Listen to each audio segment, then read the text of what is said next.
Welcome to MastersAcademy. In this video, we are going to see the topic elastic constants from the course Strength of Materials. This course is common for civil and mechanical engineering.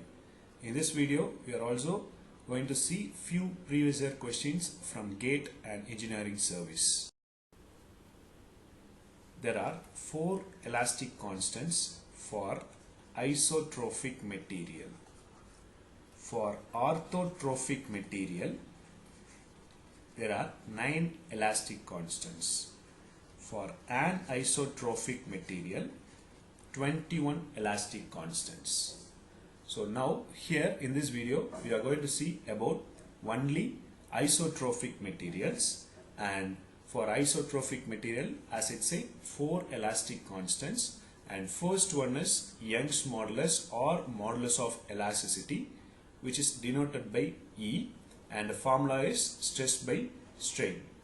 And second one is rigidity modulus or modulus of rigidity, which is denoted by G, and it can also be mentioned as shear modulus, and the formula is G is equal to shear stress by shear strain.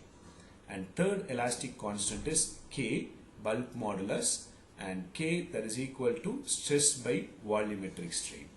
And fourth elastic constant is Poisson's ratio, which will be denoted by mu, and the formula for mu is transverse strain or lateral strain divided by longitudinal strain. That is the formula for a Poisson's ratio. So this is the equation for elastic constants. So with this one equation, we can solve n number of problems. So this equation is for a linearly elastic, which means Hooke's law, isotrophic and homogeneous material. And in this equation, if you know any 2 elastic constants, you can identify the remaining 2 constants, which means if you know rigidity modulus and Poisson's ratio, you can identify the Young's modulus, or else if you know Young's modulus and Poisson's ratio, you can identify rigidity modulus. Similarly, if you know bulk modulus and Poisson's ratio, you can identify the Young's modulus. That's what the meaning here. And the value of Poisson's ratio will be from -1 to 0.5. That's in this question, a rod of length L is given and diameter D is given, and applied load, which means tensile load, P is also given. You need to calculate change in diameter and what are the data which is required to find this change in diameter. That is what the question is. So first, change in diameter. So in the formula lateral strain, the change in diameter has been mentioned, and formula of lateral strain is change in diameter by original diameter. Here the diameter is given in the question itself. You need to calculate the lateral strain. So in Poisson's ratio, the formula is lateral strain by linear strain. That is the formula for a Poisson's ratio. Now, in order to find this lateral strain, you should know mu, that means Poisson's ratio, and linear strain. How to find these two things, right?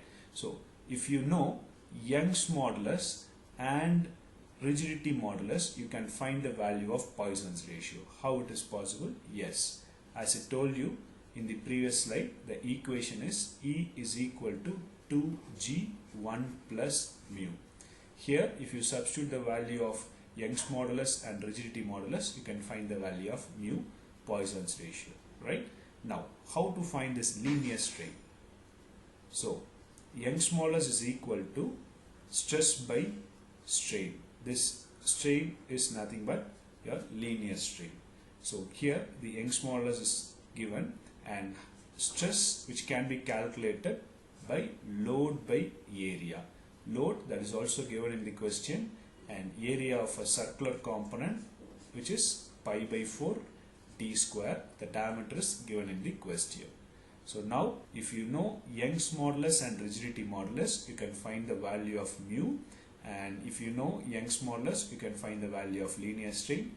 So you can calculate lateral strain. By using lateral strain and diameter, you can find the change in diameter. So right answer for the question is D. Both Young's modulus and shear modulus should be required to find the value of change in diameter. In this question, the Poisson's ratio of a material 0.4 which is given, and ratio of modulus of rigidity to Young's modulus, that is the question. So we know this equation, Young's modulus is equal to 2g 1 plus mu. Now ratio of rigidity modulus to Young's modulus, which means G by E, that is equal to 1 divided by 2 1 plus mu. So now substitute the value of mu, 1 by 2 1 plus 0.4. So finally you will get the answer A, which means 0.357. That will be the answer for this question. In this question, the relationship between elastic properties, Young's modulus, rigidity modulus and bulk modulus has to be mentioned. So we know this equation, Young's modulus is equal to 9 kg by 3k plus g. So I am rewriting this equation, 3k plus g into E, that is equal to 9 kg. So again 3k plus g divided by kg is equal to 9 by E, and 3k divided by kg plus g divided by kg, that is equal to 9 by E. So if we cancel these things, 3 by g plus 1 by k, that is equal to 9 by E. So D is the right answer for this question. For more questions, kindly contact the number which is given in the description box. If you need to know about any specific topic, kindly mention in the comment box.